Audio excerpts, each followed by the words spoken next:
آپ نے یہ ویڈیو دیکھنی ہے اور اس میں جو الفاظ استعمال ہوئے ہیں اور کیسے کیسے استعمال ہوئے ہیں الفاظ، وہ آپ نے دیکھ لینے ہیں، سن لینے ہیں آپ نے۔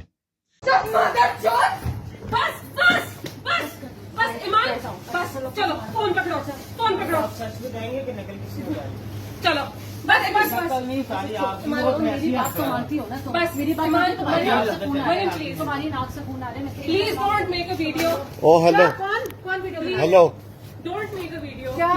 کیا آپ ویڈیو کیوں بنا رہے ہیں؟ میں بنا رہا ہوں؟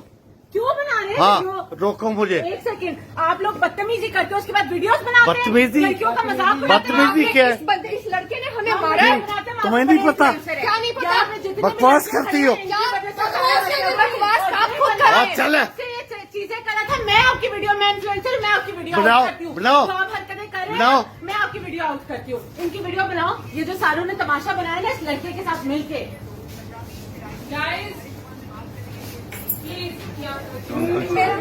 اور نہیں میں یہ آپ نے ویڈیو دیکھی، اس میں آپ لوگوں نے دیکھا ہوگا کہ 3 لڑکیاں ہیں جو ایک سٹور روم میں، چھوٹے سے سٹور، کریانہ سٹور یا جنرل سٹور اس کو کہہ سکتے ہیں، وہاں پہ ایک لڑکے کو گالیاں دے رہی ہیں، پیٹ رہی ہیں، جو بیچارہ وہاں پہ ورکر ہے، کام کر رہا ہے، اس کے ساتھ اس کا مالک کھڑا ہے، وہ بچانے کی کوشش کر رہا ہے، لیکن یہ گندی گلیز ترین گالیاں دے رہی ہیں۔ اور ایک بزرگوں جو وہاں پہ تھے، انہوں نے ویڈیو بنائی، ان کی بھی ہمت کو سلام ہے۔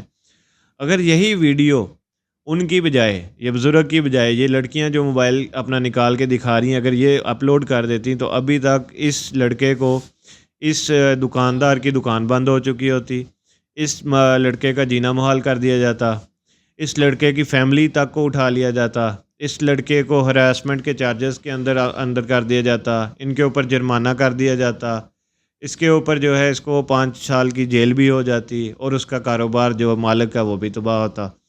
لیکن یہ معاشرہ جو کہ یورپی یونین سائڈ کو چاہتا ہے، اسی کی طرز کا یہ رہنا چاہتا ہے، لڑکیاں چاہتی ہیں، لڑکے چاہتے ہیں۔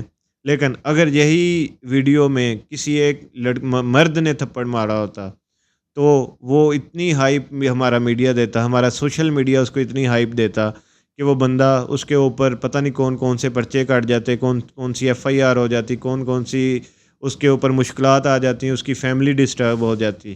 لیکن یہ کیونکہ لڑکیاں، کسی نے ان کو پوچھا نہیں ہے، ابھی تک کوئی کارروائی نہیں ہوئی، ابھی تک اس کی کوئی سنوائی نہیں ہوئی، نہ کسی نے لڑکیوں کو گرفتار کیا، نہ ان کو پوچھا گیا کہ وجہ کیا تھی۔ تو یہ معاشرہ آخر کب تک، کہاں تک چلے گا؟ یہ ناانصافی جو کہ معاشرے میں ہے، یہ معاشرہ زیادہ دیر نہیں چل سکتا۔ میری گزارش ہے حکام بالا سے کہ اس کے اوپر نوٹس لیں، جو بھی انکوائری ہے اس کے پاس اگر CCTV فوٹیج ہے اس دکان کی، وہاں سے دیکھیں یا اس ویڈیو کے اوپر کارروائی کریں، لیکن ایٹ لیسٹ اس کے اوپر کارروائی ویسے ہی ہونی چاہیے جیسے ایک مرد کے اوپر فوراً کارروائی کی جاتی ہے۔